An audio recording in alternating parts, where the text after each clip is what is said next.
क्या किसी ने सोचा है कि अगर हमारे प्लेनेट अर्थ पर किसी एडवांस जाति के प्रजाति ने हमला कर दिया तो हमारे मानव जाति का क्या होगा?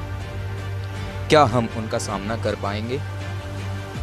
अगर सच में कोई एडवांस जाति का प्रजाति अर्थ पे आता है तो हमारी प्यारी अर्थ का क्या होगा?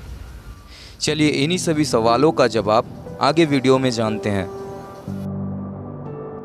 नमस्ते दोस्तों, मैं आपका दोस्त बजरंग स्वागत करता हूं आपका मेरे चैनल हाइपोथेटिकल अड्डा में। साल 1997 में इन्वेंटर रॉबर्ट ब्रैडबरी ने अपने book year million science at the far of knowledge में बताया कि कुछ एलियन सिविलाइजेशन इतनी एडवांस हो सकती है कि वो अपने नज़दीकी स्टार के अराउंड मल्टीपल डायसन स्फीयर का एक स्ट्रक्चर बनाकर अपने आप को एक डिजिटल वर्चुअल यूनिवर्स में अपलोड कर सकते हैं। इसका मतलब साफ है कि हम इंसान उनके टेक्नोलॉजी के सामने चाय कम पानी है। हम अगर हाइपोथेटिकली सोच भी लें कि हम उनका सामना करेंगे, जो कि नथिंग टू पॉसिबल है। हमारे साइंस की जगत के एक और महान साइंटिस्ट स्टीफन हॉकिंग ने कहा था कि ब्रह्मांड में हमसे ज़्यादा शक्तिशाली और एडवांस प्रजाति हो सकती है और वो लोग विज्ञान से लेकर तकनीक में हमसे बहुत आगे हो सकते हैं। और कभी उन्होंने पृथ्वी के तरफ रुख किया तो वह हम पृथ्वी निवासियों के प्रति आक्रामक हो सकते हैं। हो सकता है कि वो यहाँ पर हमला करे और पृथ्वी को अपनी कॉलोनी बना ले। इन सब बातों को मद्देनज़र रखते हुए ये पता चलता है कि हम अभी तक उतने एडवांस हुए ही नहीं कि हम किसी एक्स्ट्रा टेरेस्ट्रियल प्रजाति से हमारे अर्थ को प्रोटेक्ट कर पाएँ। अब यहाँ क्वेश्चन आता है कि क्या कोई तरीका है उनका सामना करने का? क्या हम हमारी टेक्नोलॉजी से उनको हरा पाएंगे? चलिए आगे जानते हैं। एग्जाम्पल के तौर पे आप लोगों ने जैसे देखा ही होगा, मार्वल के एवेंजर्स मूवी के एक सीन में टोनी स्टार्क ने पृथ्वी के बाहर एक हाईटेक शील्ड बनाने की सोची थी, जो हमें और हमारे पृथ्वी को बाहरी जगत के हमलों से बचाएगी।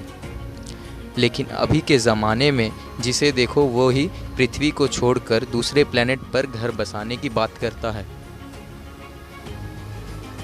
स्पेसएक्स और टेस्ला कंपनी के मालिक एलन मस्क ने तो ये दावा कर दिया है कि वह 2035 तक हम ह्यूमंस को मार्स पर ले जाएंगे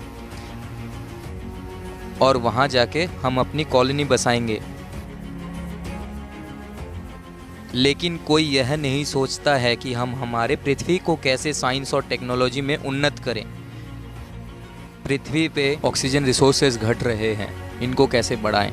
ग्लेशियर का बर्फ़ पिघल रहा है ग्लोबल वार्मिंग के कारण, इसको कैसे कम करें? स्पेस में जाने से पहले हमारे पृथ्वी में स्थित अनएक्सप्लोर्ड वाटर बॉडीज़ पे खोज करें, क्योंकि हमारे साइंटिस्ट हमारे पृथ्वी के समुंदर का सिर्फ 5% जानते हैं और 95% अनएक्सप्लोर्ड है।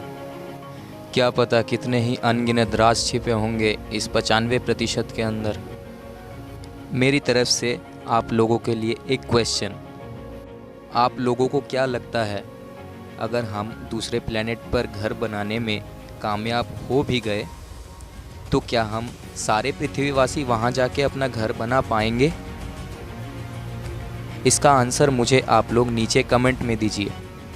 और इन्हीं सभी चीज़ों को मुमकिन करने के लिए हमें पृथ्वीवासियों को एकजुट होना पड़ेगा। मतलब हमें खुद में यूनिटी लानी पड़ेगी और हमें एकजुट होकर रहना सीखना पड़ेगा। एक कड़वा सच ये है कि हम पृथ्वीवासियों में यूनिटी की डेफिशिएंसी बहुत मात्रा में है।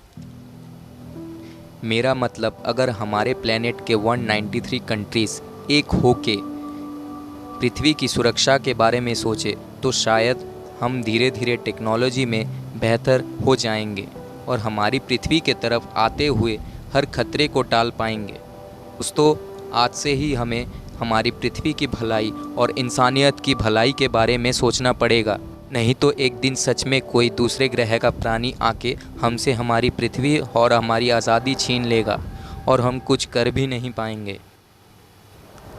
वैसे आप क्या करना पसंद करेंगे, पृथ्वी की सुरक्षा या फिर एलियंस की गुलामी? वीडियो यहाँ तक देखने के लिए धन्यवाद दोस्तों। अगर वीडियो अच्छा लगा तो एक लाइक की मांग करता हूँ मैं आप लोगों से। इसी तरह के और कंटेंट देखने के लिए do subscribe my channel hypothetical Adda. Keep smiling, stay strong, be happy.